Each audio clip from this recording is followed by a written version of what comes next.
하나님 아버지, 또한 우리가 이렇게 각자 처소에서 이렇게 기도하기 위해 모였습니다. 하나님 아버지, 이 시간이 우리 모두가 성령으로 충만한 시간이 될 수 있도록 하나님 앞에서 온전한 시간이 될 수 있도록 도와주시옵고 역사하여 주시옵소서. 우리가 이러한 어려운 상황에서도 하나님 아버지 믿음을 잃지 않게 하여 주시옵고 우리 하나님의 말씀만을 의지할 수 있도록 도와주시옵고 우리의 정말로 목자 되신 예수만을 의지하는 시간이 될 수 있도록 예수만을 바라볼 수 있도록 하나님께서 역사하여 주시옵고 인도하여 주시옵소서. 우리 모두가 하나님의 말씀을 붙잡을 수 있도록 도와주시옵고 역사하여 주시옵소서. 하나님 아버지, 이 시간 또한 우리가 주의 말씀을 듣습니다. 하나님 아버지여, 항상 하나님의 말씀이 우리 영혼의 생명이 되며 능력이 되며 또한 믿음이 될 수 있도록 하나님께서 역사하여 주시옵고 인도하여 주시옵소서. 각자 처소에서 정말로 하나님의 말씀을 붙잡으로 말미암아 하나님 앞에 온전한 심령으로 나아갈 수 있도록 하나님께서 역사하여 주시옵고 하나님께서 인도하여 주시옵소서. 이 모든 거 우리 주님 예수의 이름으로 기도합나이다. 아멘. 오늘 말씀은 시편 23편 1절 말씀입니다. 다 같이 합독하겠습니다. 여호와는 나의 목자시니 내게 부족함이 없으리로다. 아멘. 시편 23편은 모두 잘 아는 것처럼 다윗의 시입니다. 다윗은 이스라엘의 두 번째 왕이었습니다. 첫 번째 왕은 사울이었습니다. 사울은 이스라엘 백성이 원해서 하나님께 요구하여 하나님께서 주신 이스라엘 백성의 왕이었습니다.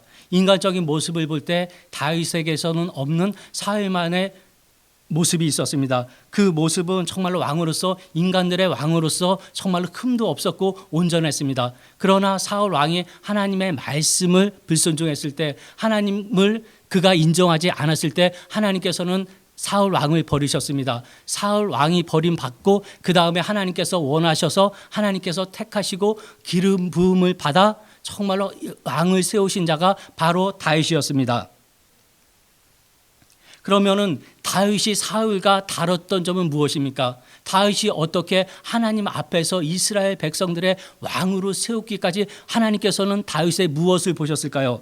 우리가 흔히 생각할 때 다윗이 어떤 위대한 업적을 행했기 때문에 아니면은 골리앗을 죽여 이스라엘 나라를 위협에서 건져냈기 때문에 아니면 많은 전쟁에서 승리했기 때문에 흔히들 이렇게 생각할 수 있습니다. 그러나 하나님께서 다윗을 택하신 것은 성경에는 그렇게 말씀하고 있지 않습니다. 시편 78편 70절에서 71절에 하나님께서 다윗을 이스라엘의 왕으로서 택하셨을 때는 그런 아버지의 양을 치고 있었고 전양을 보호하고 있었을 때였습니다.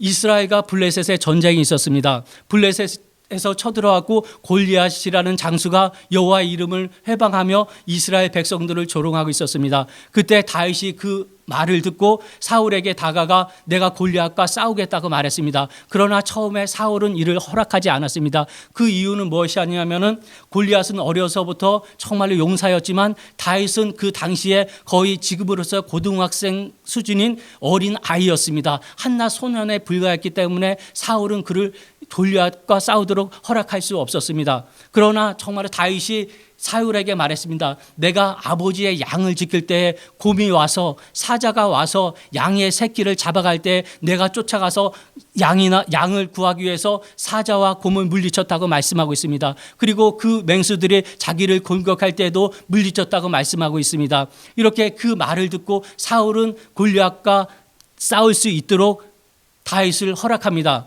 이렇게 하나님께서는 이런 다윗의 모습을 보셨던 것입니다.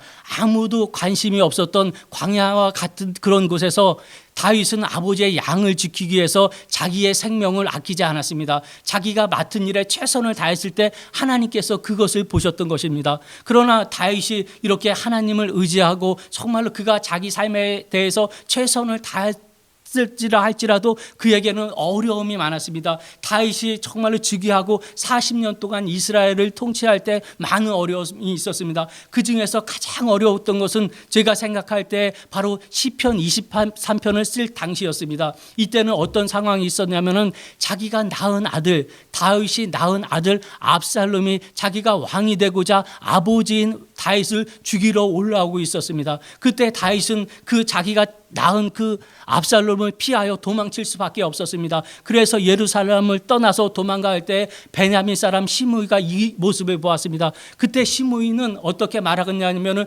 피를 흘리는 자여 가거라 가거라 하면서 저주를 하며 돌을 집어 던졌습니다. 그러나 정말로 이때 다윗은 아무 말도 할 수 없었습니다. 자기가 비참한 상황 속에서 어떻게 그 시므에게 말할 수 없었던 것입니다. 다만 그가 옆에 있던 신하에게 말하기를 내 아들이라도 내게서 난 내 아들이라도 나를 죽이러 오는데 베냐민 사람은 어떻겠냐고 그렇게 말을 합니다. 이것이 정말로 다윗이 얼마나 처참한 상황에 있었고 다윗이 말할 수 없는 고통 중에 있었던 것을 우리는 알 수 있습니다. 바로 이 상황에서 쓰여진 글이 시편 23편의 말씀입니다. 그러나 다윗은 이런 상황 가운데서도 그가 믿음을 잃지 않고 여호와는 나의 목자시니 내가 부족함이 없으리라라고 고백을 합니다. 하나님께서 지금 우리에게 원하시는 것도 다윗과 같은 믿음의 고백입니다. 우리는 코로나 바이러스로 인해 교회에 와서 예배를 하고자 해도 할 수가 없고 기도를 하고자 하더라도 교회에 나와서 기도를 할 수가 없습니다. 그러나 정말로 각자 있는 곳에서 아무도 보지 않던 곳에서 다윗이 아버지의 양을 그렇게 친 것처럼 자기의 생명을 아끼지 않고 자기의 삶에 대해서 최선을 다했던 것처럼 하나님께서 여러분에게 원하시는 것도 바로 다윗과 같은 이런 믿음의 고백이며 다윗과 같은 이런 삶입니다. 다윗이 정말로 하나님 앞에 이런 모습을 보였을 때 이런 어려움과 역경과 고난을 능히 극복할 수가 있었습니다. 우리가 정말로 너무 어렵습니다. 지금 세계 경제가 너무 어렵고 우리나라가 너무 어렵고 많은 경제적으로 어려움을 당하고 있는 성도들이 있습니다. 그러나 이럴 때 정말로 우리 주님께서 내게 목자가 되신다면, 우리 주님께서 나의 목자가 되신다면 우리에게는 정말로 평안이 있고 우리에게는 이런 어려움을 극복할 수 있는 믿음이 있습니다. 지금 우리나라가 많은 어려움 가운데에서도 정말 우리가 기도를 끊이지 않는 것은 이 나라를 통하여 하나님의 뜻이 이루어지며 우리가 이 어려운 상황에서도 우리 한국교회를 위해서 기도하는 것은 이 한국교회가 또한 정말로 하나님의 백성으로서 하나님의 자녀로서 온전하게 거듭나길 원했습니다. 우리가 또한 정말로 우리는 지금 개혁의 와중에 있습니다. 이 힘든 와중에서 또한 코로나 바이러스라는 이런 거대한 사태로 인하여 우리가 더욱더 어려운 처지에 있습니다. 그러나 이러한 가운데서도 하나님께서 우리에게 원하시는 것은 무엇이냐면 바로 주님을 향한 그 믿음의 고백입니다. 예수께서는 내 목자가 되신다면 이런 믿음의 고백을 통하여 우리가 온전한 믿음을 가지고 하나님 앞에 온전한 자세를 가지고 있습니다. 하나님께서는 이것을 원하십니다. 우리가 정말 이런 사태를 믿음으로 극복할 때 우리의 믿음을 보신 하나님께서 우리의 교회를 더욱더 축복하여 주실 거고 우리가 정말로 나아갈 발을 인도해 주실 줄을 믿습니다. 이 시간 기도할 때는 정말로 나와 내 자신과 우리 가정과 또한 우리 교회와 또한 이 한국에 있는 교회와 우리 나라를 위해서 다 같이 기도하겠습니다. 하나님 아버지여, 또한 정말로 이 나라를 하나님께서 인도하여 주시옵고 역사하여 주시기 원합니다. 이 나라가 하나님 앞에 온전할 수 있도록 도와주시옵소서. 많은 어려운 가운데 있습니다. 그런 하나님 아버지여, 정말로 이 나라가 하나님 앞에서 정말로 온전함으로 말미암아 새로 서 나아갈 수 있도록 하나님께서 역사하여 주시옵고 인도하여 주시옵소서. 하나님 아버지, 또한 이 한국 교회를 위해서 기도합니다. 하나님 아버지, 우리 이 교회가 한국에 있는 온 교회가 하나님 아버지 정말로 온전할 수 있도록 도와주시옵소서.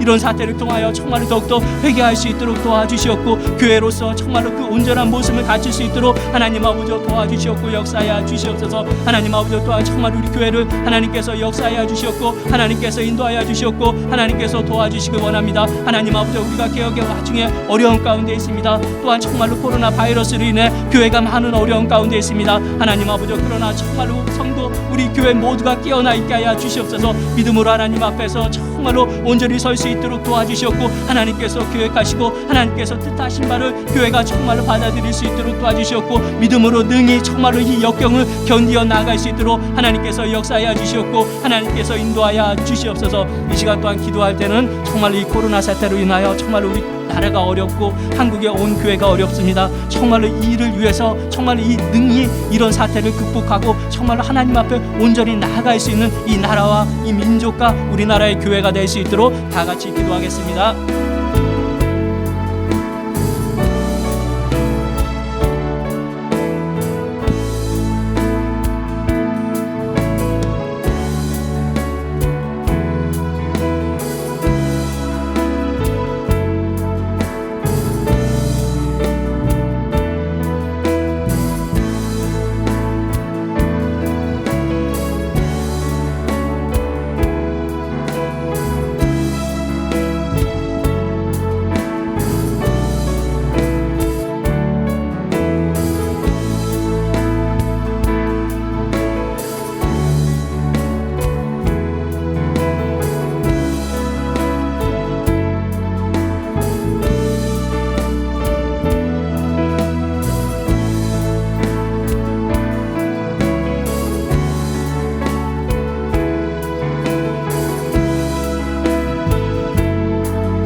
이 시간 다 같이 주님께서 가르쳐 주신 기도하겠습니다. 하늘에 계신 우리 아버지여, 이름이 거룩히 여김을 받으시오며 나라에 임하옵시며 뜻이 하늘에서 이룬 것 같이 땅에서도 이루어지이다. 오늘날 우리에게 일용할 양식을 주옵시고 우리가 우리에게 죄 지은 자를 사하여 준 것 같이 우리 죄를 사하여 주옵시고 우리를 시험에 들게 하지 마옵시고 다만 악에서 구하옵소서. 나라와 권세와 영광이 아버지께 영원히 있사옵나이다. 아멘.